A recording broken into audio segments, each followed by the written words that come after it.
partnership is very important. So I am on the program committee of the PMNCH Partners Forum, and it was very important that the partnership part comes through, and we will be culminating at the end of this forum in really launching partnership possibilities forward for maternal, newborn, adolescent, and child health, or child and an adolescent health, depending on which way. And we really want to have innovation and strategies to make results for interventions at the country level, as well as global advocacy. So we're so happy that the folks in the room right now are a great mix of not only country-driven programs, but also the global advocacy part. We have some donors, we have program people, we have advocacy people. So thank you again very much for being part of this. So why are we here? Not only to talk about partnership, but also about country-level programming and innovation.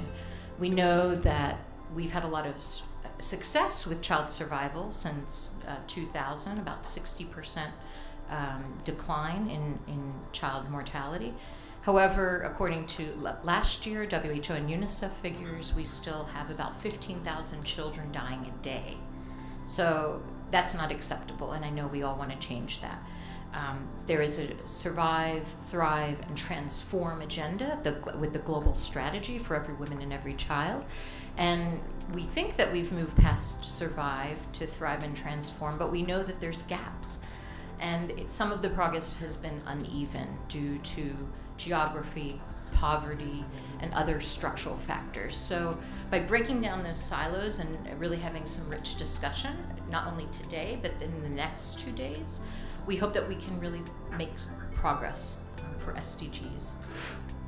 And right now it's my pleasure to introduce our keynote speaker for the morning, who came all the way from Washington, so thank you very much, to participate in the next several days. And Dr. Koki Agarwal, you'll see her full bio on your seat, but it's my pleasure to know her through the MCSP program. She has been an international researcher and an expert in safe motherhood, reproductive health, policy, child survival, safe delivery programs, and service delivery over the past 25 years. And so I welcome you, Koki, to the podium. Thank you, Lisa, for that wonderful introduction. It's so amazing for me to be back home. This is the city where I grew up, and talk about some of my work and some of the work that Lisa was talking about. And I think I want to start where she left off in terms of the partnership. So the project that I'm working on, MCSP, is also in itself a partnership. And just to reiterate that nothing that we do within leading these awards or having an impact at the country level can be done without the partnerships and that we bring inherently within our program and we build outside of our program. So it's my deep honor to talk a little bit about the work that MCSP has been doing in generating and sustaining partnerships and why they're so important. So I think, as Lisa mentioned, this is MCSP's USAID's flagship program that is looking at trying to improve maternal, newborn, and child survival in the countries, in the 24 priority countries and others where we work. And as I mentioned, it's a partnership that's led by JPIGO with many other partners, including CORE Group and JSI, Save the Children, PSI. All of us try to bring together our best skills to make a sustainable change at the countries where we work. And I'll share a few examples of where we've been able to look at, multiple issues together. For instance, at the time of labor and delivery, even at the India Day yesterday, they were mentioning that it's a time of real vulnerability for both the mother and the newborn. And how do we make sure that we are providing all the interventions that are needed, whether that's providing better labor and delivery care, essential newborn care, immunization, or postpartum family planning? How do we bring all of this together to solve the issues? So it's working with partners that are only looking at their field. How do we bring them together to look at what's needed for the mother and the newborn and the child at that time? How can we bring in family planning into the immunization world without disrupting what's happening with immunization, so that we are bringing the synergies across two interventions to do more for the mother and the newborn or the child as they're waiting. Let's talk a little bit about the partnership that are at the country level, because I think that's where the rubber meets the road. And we are really trying to support and work with countries in their journey to self-reliance. And this is USAID's new framework that they're looking at. How do we get countries to look at self-reliance and sustainable program goals that they can meet in their own way. And I think I wanted to highlight that this is our learning from ensuring that we are scaling up the interventions at the country level, where we've studied this in 5 countries, looking at 6 different interventions. And one of the first things that we learned is that the countries have to collaborate with multiple partners to ensure that they can scale up those interventions. Then there's other things that we have mentioned about using data and identifying leaders and managers at all levels, and having a flexible process where you can learn and change the course of events, and then tracking recommendations from the scale-up meetings. Another example that we are really proud of is the work that we've done with traditional barbers to improve routine immunization in newborns in Bauchi state. Because we have to work with the group that has the most interaction with the mothers and the newborns. And we know that in this state, for instance, the traditional barbers have a big impact, and they can be the ones that have a lot of perceived myths about family planning or about immunization. And if we can work with this group, then we know that it can help solve some of the issues. And we've seen that in Nigeria, with now the percentage of immunized kids have gone up. Maybe the next slide, it shows that how many of the newborns were referred by the traditional barbers and immunized in the Bauchi state as a result of this intervention. There's another example that I wanted to share, but I think I'm running out of time, is the work that we did in Ethiopia to build newborn communities that can look at essential newborn care being provided, with the engagement of the community, bringing together women's group, care groups, volunteer association, faith-based groups, and all the other organizations. I think a lot of the work that we have done is also with faith-based organizations in northern Ethiopia and other countries. And I think that these societal partnerships that we form, if you have a policy, then you need to bring in the societal partnerships to help you implement and sustain that policy at the country level. And that includes civil societies, researchers, public or private sector providers, inside and outside of the health sector. And there's examples that I have from Nepal, where we've brought in the multi-sectoral group to look at the nutrition plan. So in the end, I just want to summarize that global commitment is essential to help countries reach the SDGs and improve the maternal child health in low resource setting. So we started with the vision that we can, with some knowledge around technology, what can we give back, and we started doing experiments. And 5 years was about learning how to give back. We would make something, take it off the ground, and it will fail. It will fail because of the reason that we have not connected with the ground well enough to understand their needs. And we were thinking, sitting in a drawing room, that this is my innovation, and my innovation will work on the ground. So no partnership thoughts, no thoughts of working with anybody, just thinking that we know something and we can make it to the ground, should work, doesn't work.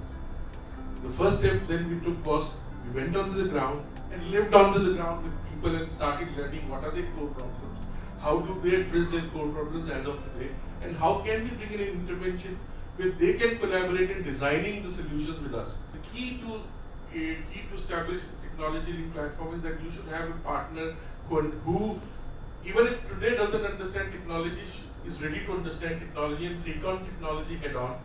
Then ecosystem of establishing content and creation of content, tracking of, and health workers networks are to be looked at, and how they can be adapted. How people call us an innovative company, but I don't call myself an innovation design company. We are a company where innovations are coming from the people.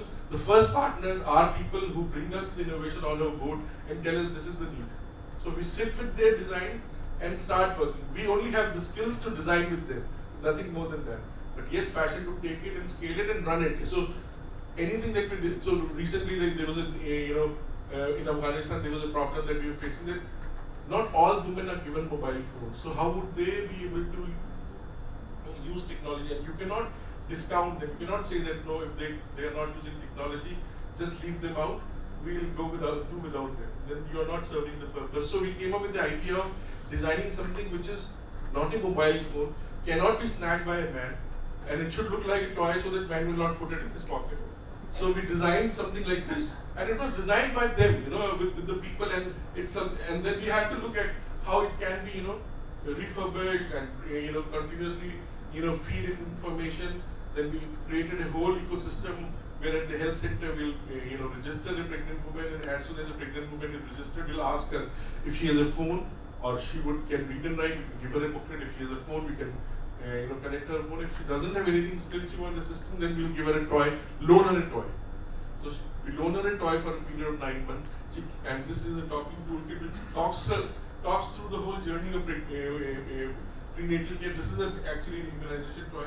The other one is a toy which is, and here we have new partners. The partners with us here are the Afghan Telecom, which is supporting the connectivity.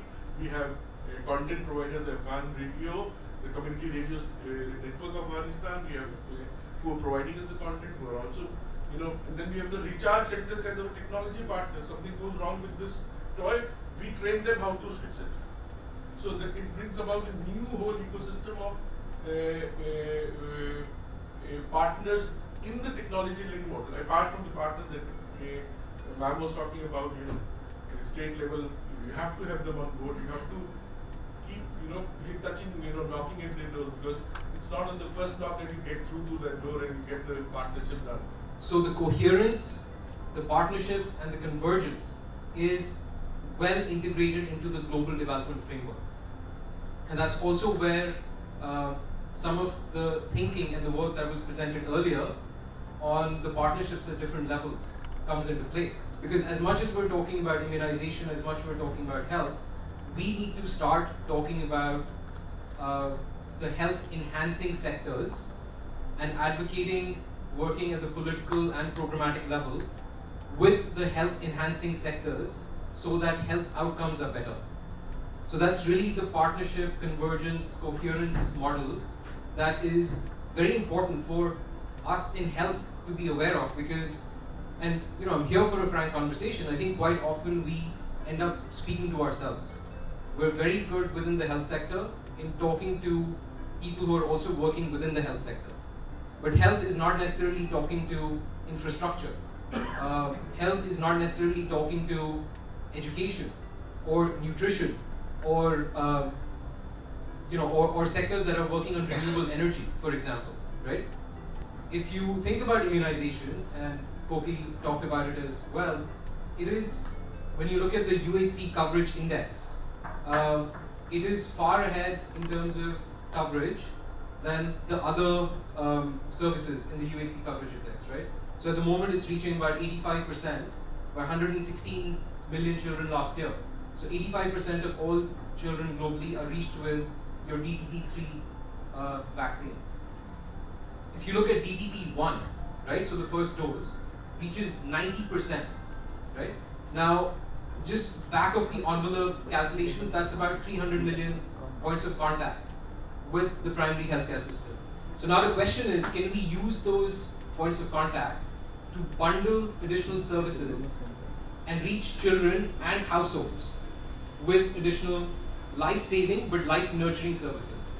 And we're seeing that it's starting to happen. I mean, I think you see that happening in countries where there is extensive fragility in conflict settings, because obviously that's a very particular context where if one service is reaching, you add on additional services, right? Now the challenge to us really is that if we can do it in fragile and conflict settings, can we not do it in countries with regular and normal development trajectory, right? Gavi is working on this. I think we are really aware of the fact that we need to leverage the platform, the immunization platform, to deliver additional services. We are working very extensively with, as you're aware, with the private sector to leverage technology to work with vaccine manufacturers to ensure vaccine security. How can we work with the private sector? How can we work with CSOs to strengthen cold chain, supply chain systems? How can we work in partnerships to deliver services on the front line? So fragile country context, but even those who are left behind. How do we, in India, for example, reach the nomadic populations. As you're aware, globally, massive issues and concerns around increasing fragility, displacement of populations, conflicts, the migration issue, the refugee issue. How can we design systems, immunization systems, but also support and strengthen primary healthcare systems through partnerships to make sure that people are not left behind? If immunization reaches, other services have a stronger chance of reaching. And that's really the thinking that Gavi is taking into and discussing at the moment, also going into the next strategic period. Things like the humanitarian laws are being violated to a very bad extent. So I just want to ask, like, Sir just told us, like the Afghanistan women doesn't have a phone, so they've been providing with such toys, which is amazing. But how do you, this entire thing is for the maternal and child surviving program. How exactly are you guys going to provide them the basic needs in which, their living is at the stage? Great question. I think very difficult answer, because also the thing is that fundamentally what's happening is that because of conflict, people are quite often displaced across borders, stateless. So where do they belong? To which system do they belong, right?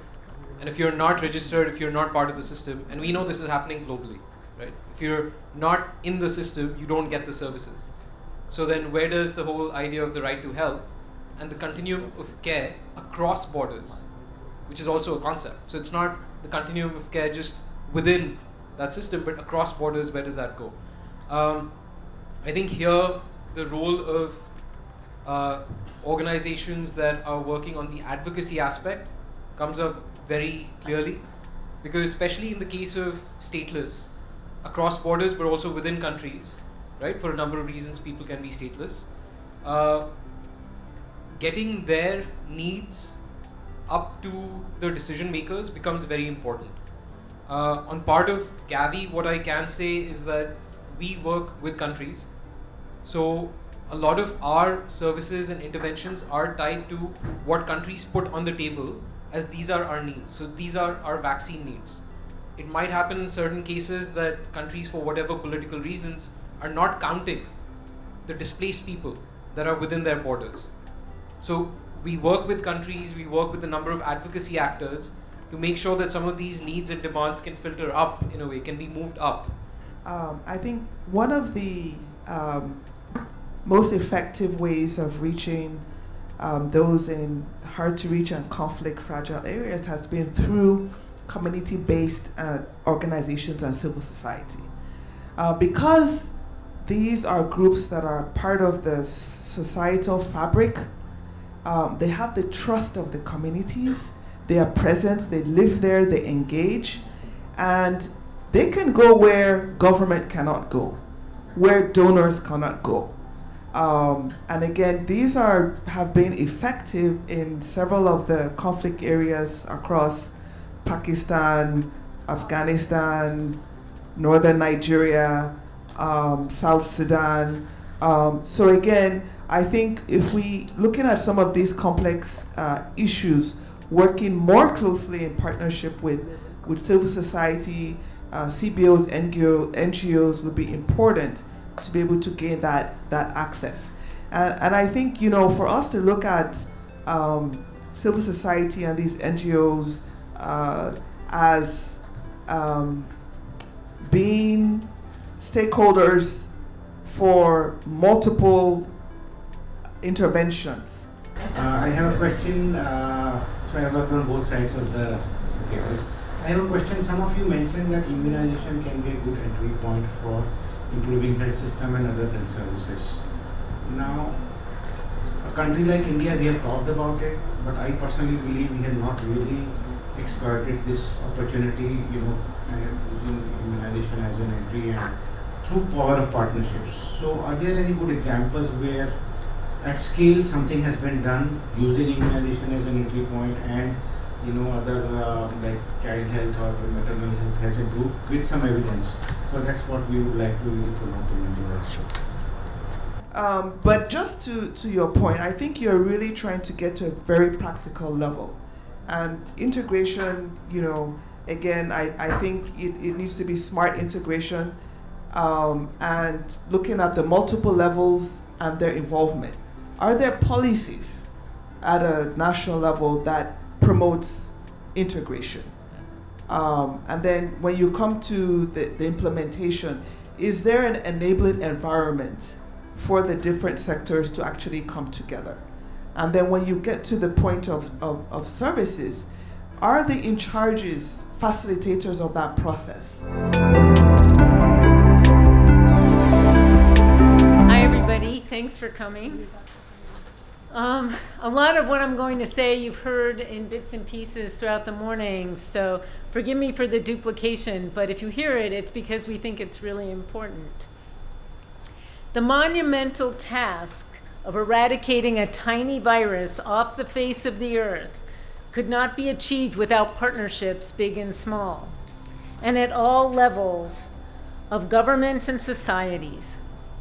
Success in complex operating environments, there you go, requires complex partnerships.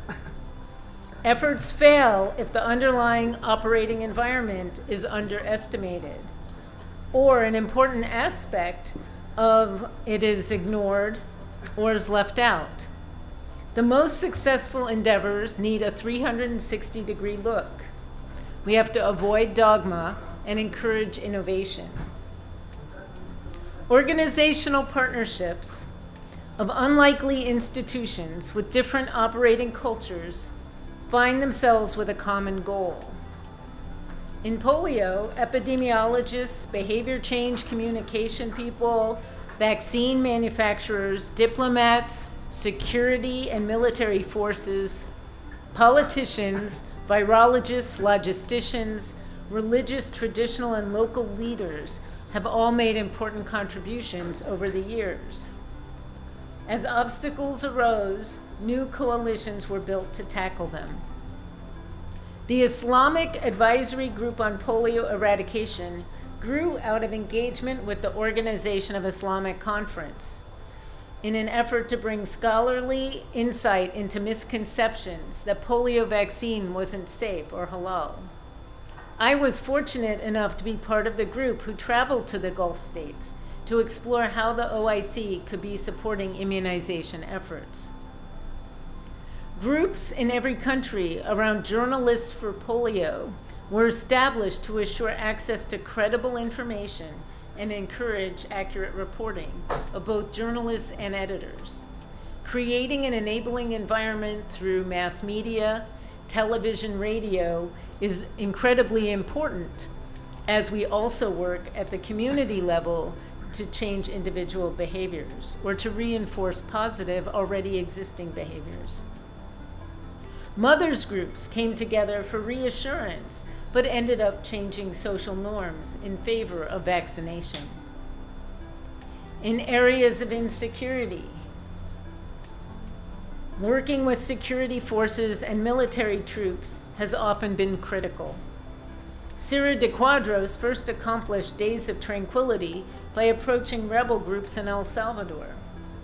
I built on this approach by working with the main rebel factions in eastern DRC a number of years ago and secured a ceasefire for polio eradication. In the Somalia outbreak of 2013, I met with UN peacekeeping troops and asked if they were vaccinated, as they would soon be rotating out and going back to their home countries.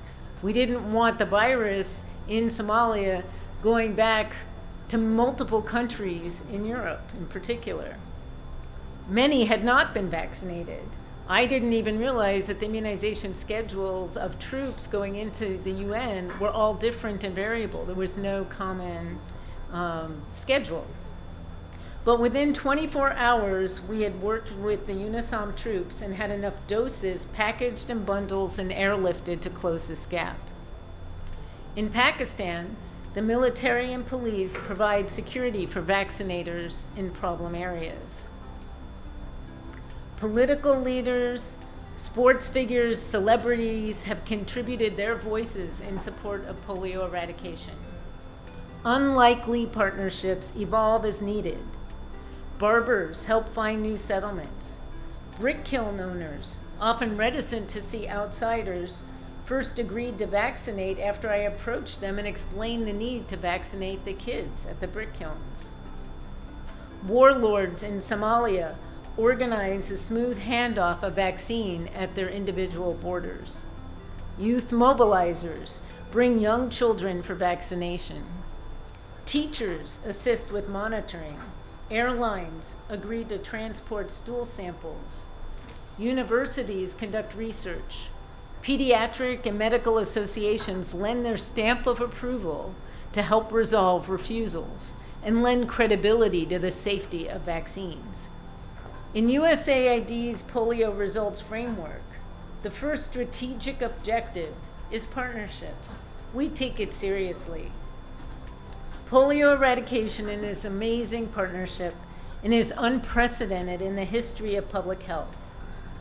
More than 20 million volunteers, vaccinators, mobilizers, lab techs, technical, management, finance, drivers have been able to vaccinate over 2.5 billion children repeatedly in every corner and every doorstep of the developing world. This has resulted in the eradication of polio type 2 and soon polio type 3. Polio type 1 is on the verge of eradication with only a few small pockets remaining. We have gone from 1,000 cases a day to only 29 cases in the whole world in 2 countries by the end of 2018.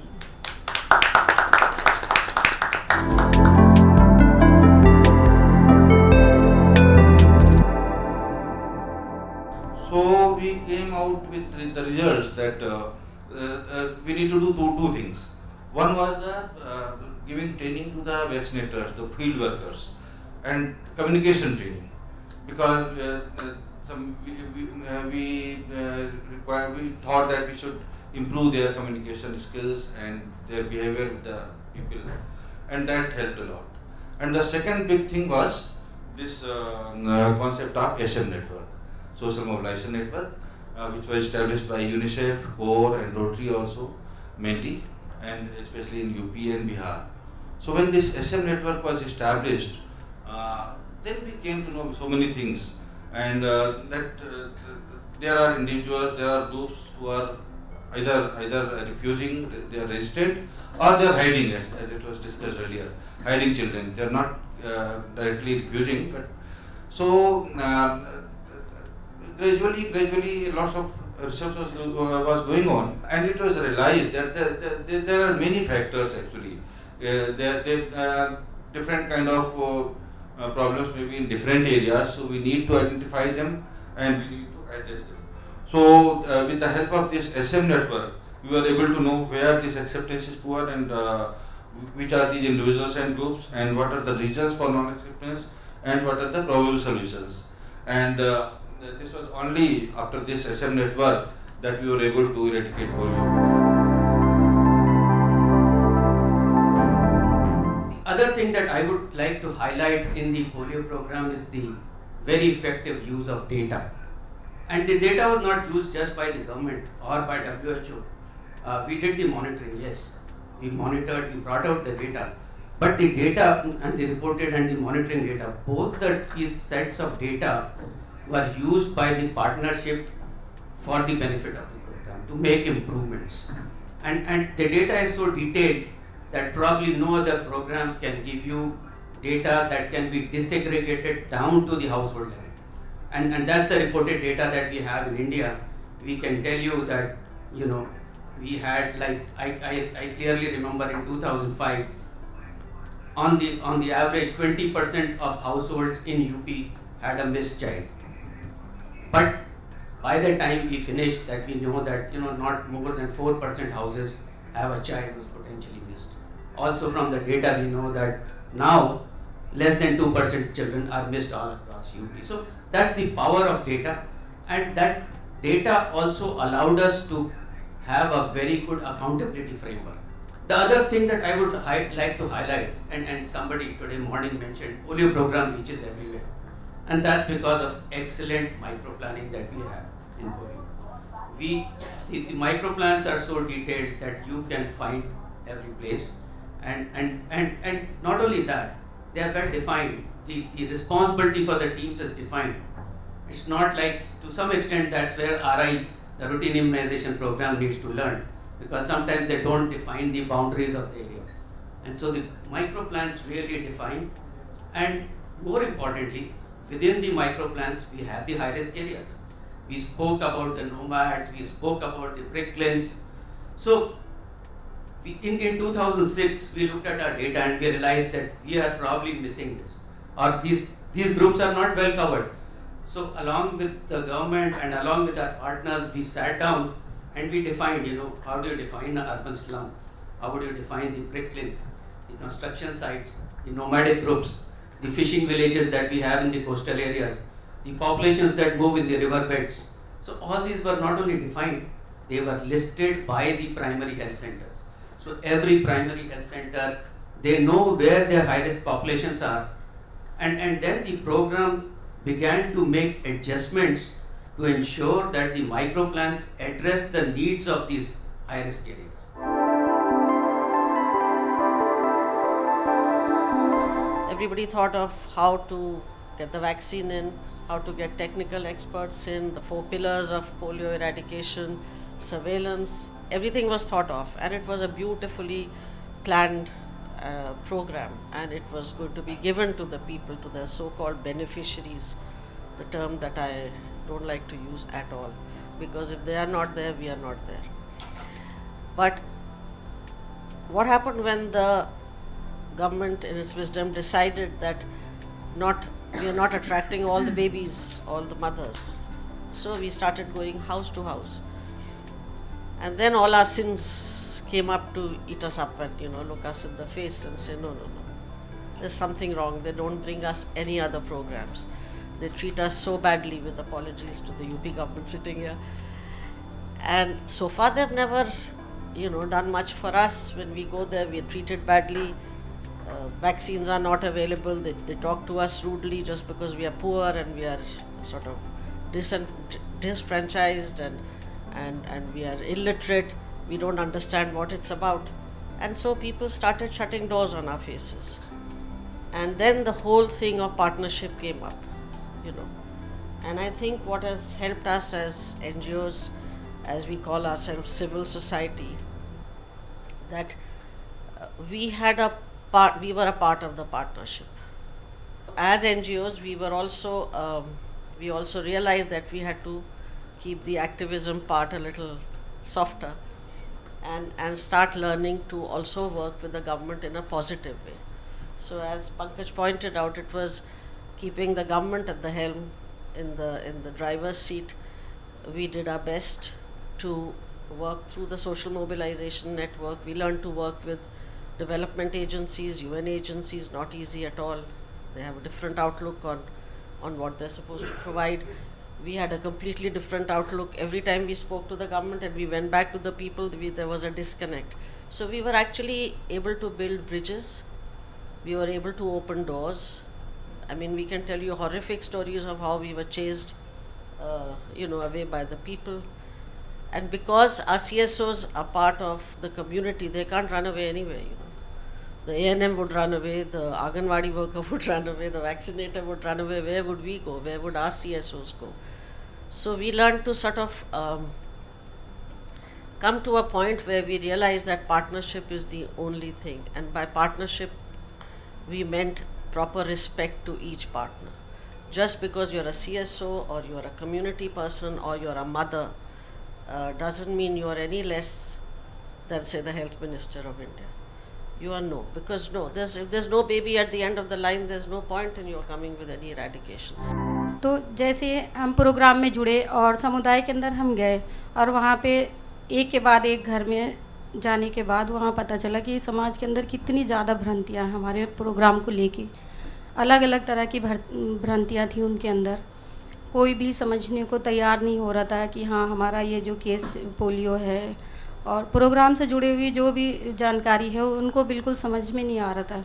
फिर वहाँ पे जो प्रभावशाली लोग, जिनका प्रभाव रहता है एरिया में, जो प्राइवेट डॉक्टर हैं या फिर हमारे प्रधान हैं, एम्प्लॉयर जो हैं, मौलाना हैं मस्जिद के, हमने उनसे मिले जाके और उनको जो भी हमारे प्रोग्राम से जुड़ी हुई जानकारियाँ थी हमने समय समय पर उनको देते गए, बताते गए। तो उन्हीं के प्रभाव से आज हमारे प्रोग्राम में बहुत ज़्यादा बदलाव आया है। आज उन्हें ये लगता है कि ये प्रोग्राम हमारा नहीं है, उनका है। और जो कम्युनिटी, जो समुदाय के अंदर मेरे साथ जो घटना घटी टीकाकरण के, नियमित टीकाकरण के द्वारा, वो ऐसी थी कि जब हमने बच्चों को टीकाकरण कराया तो एक महिला थी, वो वहाँ पर नहीं थी घर पर, उनके बच्चे थे, तो उन्हें खसरे का टीका लगना था बच्चे को। तो जैसे ही बच्चे लेके गए, मना वो करते नहीं थे, लेकिन उन्होंने जैसे भी टीका लगवाया बच्चे को और उसकी माँ को पता चला तो वो बच्चे को वहीं पर छोड़ के आ गई। तो किसी ने बच्चे को नहीं उठाया, बच्चा बहुत ज़ोर शोर से रो रहा था। तो उस समय उस बच्चे को मैंने 2 घंटे खुद अपनी गोद में उठाया और उसे 2 घंटे तक झेला। For this question is directly to the WHO and also to the government representative.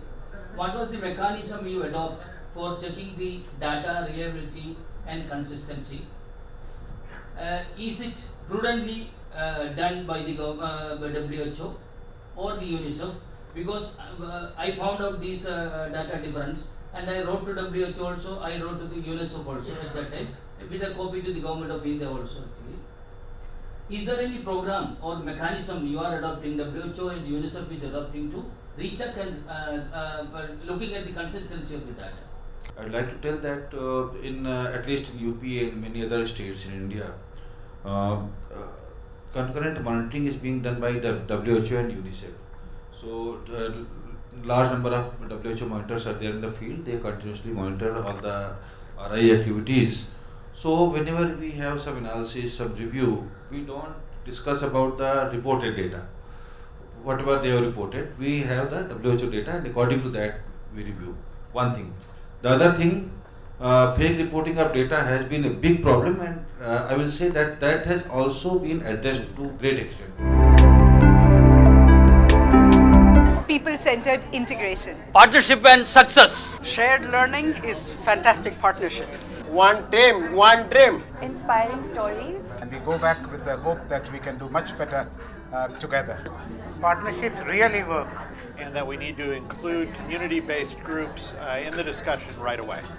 The context-specific partnerships with the government as a key player could be an answer to most of our fight towards ending the diseases.